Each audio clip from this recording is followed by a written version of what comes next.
अमनप्रीत जी। राधे राधे महाराज जी। महाराज जी, आप कह रहे हैं कि आप समझते हैं कि हम जो मानते हैं वो हमारे जीवन जीने के तरीके में झलकना चाहिए ताकि हम जी सकें, वह बन सके। लेकिन जब मैं नाम जप या ध्यान करती हूँ तो महाराज जी बाहरी वातावरण से महाराज जी कह रहे हैं कि आकर्षित हो जाते हैं, फिर टाल मटोल करने लग जाते हैं। फिर ये अनुशासन कैसे धारण करें महाराज जी? सत्संग सुनते रहिए, लक्ष्य दृढ़ हो जाए तो अनुशासन हम मन पर कर सकते हैं। जब तक हमें लक्ष्य नहीं बनेगा तब तक बात नहीं होती। लक्ष्य बन जाए, हमारा लक्ष्य बन जाए परमात्मा प्राप्ति, तो फिर हम प्रलोभनों में नहीं फंसेंगे। नहीं, इतना आकर्षण संसार में है, इतना आकर्षण है कि लगता है भगवान तो कल मिल ही जाएंगे। हम भगवान को कल के लिए टाल देते हैं और भोगों को वर्तमान में भोगना चाहते हैं, जबकि हमें भोगों को कल के लिए टाल देना चाहिए और आज भगवान के लिए। काल करे सो आज कर, आज करे सो अब, पल में परलय होएगी बहुर करोगे कब। तो भगवान को हम इतना सस्ता समझते हैं कि हम कल परसों के लिए टाल देते हैं। और जबकि सोचो, जिसकी कृति में इतना आकर्षण है, प्रकृति है ना, कृति माने रचना, जिसकी रचना में इतना आकर्षण है वो स्वयं कितना सुंदर होगा, वो स्वयं कितना आकर्षणकारी होगा। अगर वो एक झलक दिखा दे तो हम बावरे बन जाए, पर वो भी पर्दे में है। कभी कभी तो गुस्सा लगता है, इतना छुपे रहते हो। कोई भजन करना चाहे थोड़ा मुस्कुरा के प्रकट हो जाए, वो पागल हो जाएगा, उसे संसार अच्छा नहीं लगेगा। कहीं लक्ष्मी में, कहीं स्त्री में, कहीं पुरुष में, कहीं न कहीं हमारा आकर्षण हो जाता है इस माया में, और फिर हम भूल जाते हैं प्रभु को।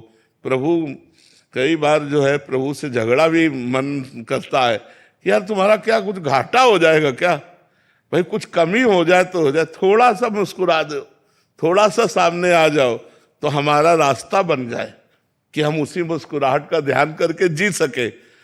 अब सुन रहे हैं केवल, यही तो कठिन बात है कि भगवान सामने दिखाई नहीं देते और भोग सामने दिखाई देते। तो इसीलिए भगवान से प्रेम होना थोड़ा कठिन लग रहा है, और अगर हो जाए तो इस माया पर विजय प्राप्त कर ले जाए। अगर ये माया का पर्दा हटाकर एक बार, तो फिर जिसने एक बार देखा वो फिर और कुछ देखने लायक नहीं रहा। इतने सुंदर है श्री कृष्ण, इतने सुंदर है। एक मधुसूदन सरस्वती जी परम ब्रह्म ज्ञानी महात्मा थे, तो वो नहीं मानते थे श्री कृष्ण को। तो भक्तों ने प्रार्थना की तो दृश्य बदला। देखा यमुना का किनारा, कदम्ब के नीचे, अपने अधरों पे बंसी रखे ललित त्रिभंगी और बंक चितवन। अरे सब भूल गए ब्रह्म ज्ञान। और उन्हीं का ये श्लोक है, वंशी विभूषित करान नव नीरदाभात, पीताम्बरा दरुण बिंब फलाधरोष्ठात, पूर्णेन्दु सुंदर मुखादरविंद नेत्रात, कृष्णात किमपि परम तत्व महम न जाने। कृष्ण से भी बढ़कर कोई परम तत्व अब मैं नहीं जानता। ऐसे तो ये है, भगवान शंकर के ध्यान में प्रकट हो जाएं तो भगवान तांडव करने लगते, आनंद में मस्त होकर के शिव। ऐसे तो श्री कृष्ण सुंदर है। अब है तो सुंदर, पर हमारे नेत्र आकर्षित नहीं हो रहे। अगर वो जो रूप है उनका जरा सा झलक हो जाए तो बस हा कृष्ण, बस इतना ही निकले। अब पता नहीं कौन से दिन का वो इंतजार कर रहे हैं। देखो, हमें प्यार चाहिए, हम सबको प्यार चाहिए। आप हृदय से देखो, हम सबको प्यार चाहिए। अब हम प्रभु से प्यार पाना चाहते हैं।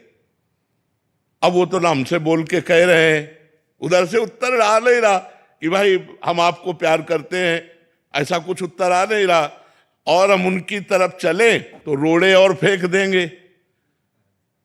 ऐसे विघ्न माया डाल देगी कि हमको चलना मुश्किल हो जाए, पैर जर्जर हो जाए। तो ये बड़ी कठिन बात है। छुप कर पर्दे से वो अपने भक्तों को बहुत प्यार करते हैं, पर पता नहीं इनको पर्दा लगाने की आदत कब हटेगी। एक बार बेपर्द हो जाए तो कोई ऐसा नहीं महापुरुष, बड़ा बड़ा ज्ञानी महापुरुष ऐसा, श्री सुखदेव जी ब्रह्म ध्यान में बैठे थे। भगवान व्यास देव जी जब ये प्रकट होकर चले श्री सुखदेव जी, तो पुकारा, एक बार भी मुड़कर नहीं देखा, व्यास देव जी की तरफ नहीं देखा। वो श्लोक आता है, यम प्रव्रजेत मनुपेत मपेत कृत्यम द्वैपायनो विरह कातर आजुहाओ पुत्रेति तन्मय तयातर वो भिने दुस्तम सर्वभूत हृदय मुनिमान तोस्मी।